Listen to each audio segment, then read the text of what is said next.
Shalom, selamat pagi sahabat Kristus sekalian dimanapun Anda berada dan dimanapun Anda bisa menyaksikan tayangan ini. Pagi hari ini kita bersyukur diberi kesempatan untuk mendengarkan firman Tuhan. Untuk kita kembali merenungkan kebenaran firman Tuhan. Pada kali ini saya ucapkan selamat memasuki bulan Desember. Selamat mempersiapkan perayaan Natal dimanapun Anda melaksanakannya. Pagi hari ini saya ajak untuk kita merenungkan bagian firman Tuhan yang sedikit beraroma Natal, tapi seringkali kisah yang ini dilewatkan begitu saja. Saya ajak untuk kita melihat seorang tokoh yang tidak terduga di luar tokoh-tokoh Natal yang akrab di telinga kita selama ini. Kita baca dari Lukas pasal yang kedua, ayat yang ke-25 sampai 28. Lukas 2 ayat 25 sampai 28. Firman Tuhan berkata, adalah di Yerusalem seorang bernama Simeon. Ia seorang yang benar dan saleh, yang menantikan penghiburan bagi Israel. Roh Kudus ada di atasnya, dan kepadanya telah dinyatakan oleh Roh Kudus bahwa ia tidak akan mati sebelum ia melihat Mesias, yaitu Dia yang diurapi Tuhan.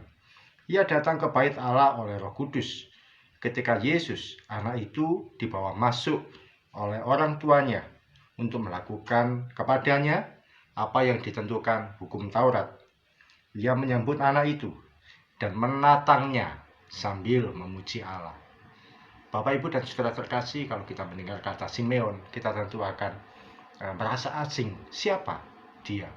Kalau mendengar kata Maria, Yusuf, orang Majus, gembala, dan sebagainya, kita tentu tidak asing lagi dan sangat familiar karena mereka terlibat dalam kisah Natal dan seringkali dijadikan adegan-adegan drama. Tapi Simeon, siapa itu?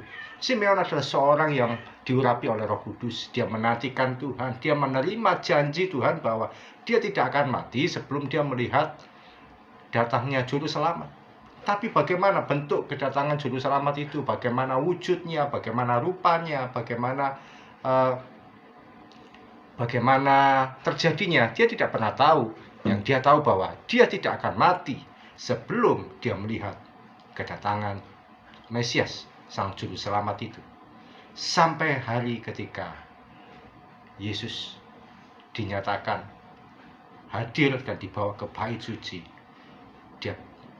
Roh Kudus berkata di dalam dia bahwa ini adalah Juru Selamat itu. Dan dia menyambut dengan sukacita. Meskipun dia tidak tahu sebelumnya, saya yakin di dalam pikirannya tidak akan pernah memahami bahwa Juru Selamat itu adalah datang melalui sebagai seorang manusia, sebagai seorang bayi kecil yang tidak berdaya. Dan ketika dinyatakan kepada dia bahwa ini adalah Juru Selamat itu, dia begitu bersukacita. Dan dia menggendongnya, dia memuji Tuhan dan sebagainya. Dan bahkan berkata, sekarang saya siap mati Tuhan, karena saya sudah melihat keselamatan yang daripadamu. Bayangkan kalau Anda ada di posisi Simeon. Anda menerima janji Tuhan. Kamu nggak akan mati sebelum menerima atau sebelum melihat datangnya Juru Selamat. Tentu akan berpikir, bagaimana, kapan, caranya apa, dan sebagainya. Kita tentu akan berada dalam kondisi yang tidak menentu, tidak pasti. Dan kita akan merasa bahwa apa yang saya lakukan benar atau tidak. Tapi Simeon tetap berdoa, Simeon tetap berharap kepada Tuhan, Simeon tetap datang ke bait suci hari demi hari, setiap hari. Dan saya yakin doanya itu berkata bahwa Tuhan, hadirlah Juru Selamat, saya siap menantikan kedatanganmu. Orang-orang di sekitarnya mungkin berkata, kamu salah dengar mungkin.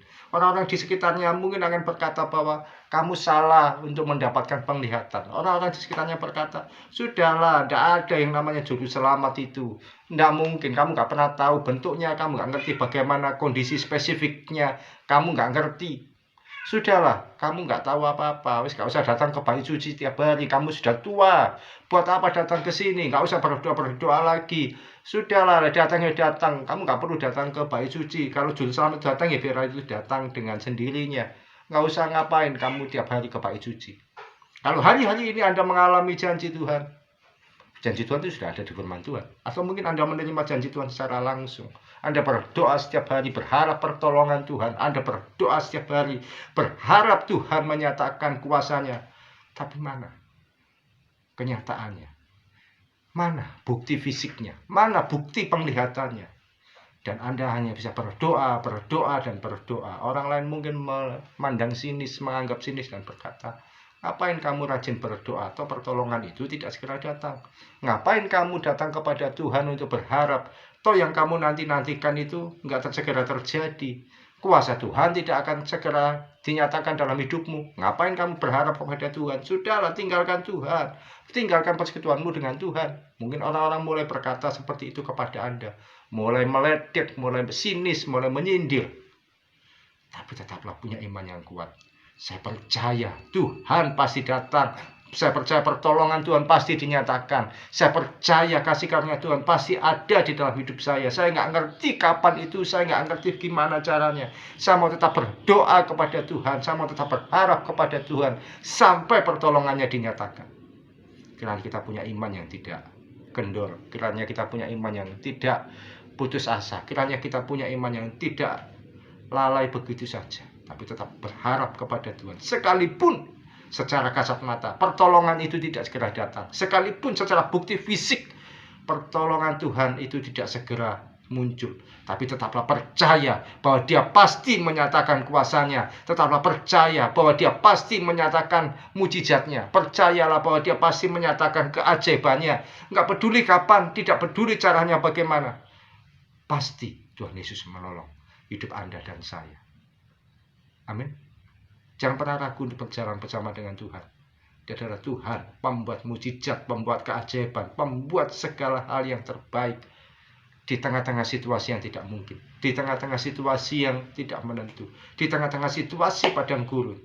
Dia sanggup menyediakan mata air bagi kita. Di tengah-tengah situasi kegersangan, Dia bisa menyediakan hujan bagi kita.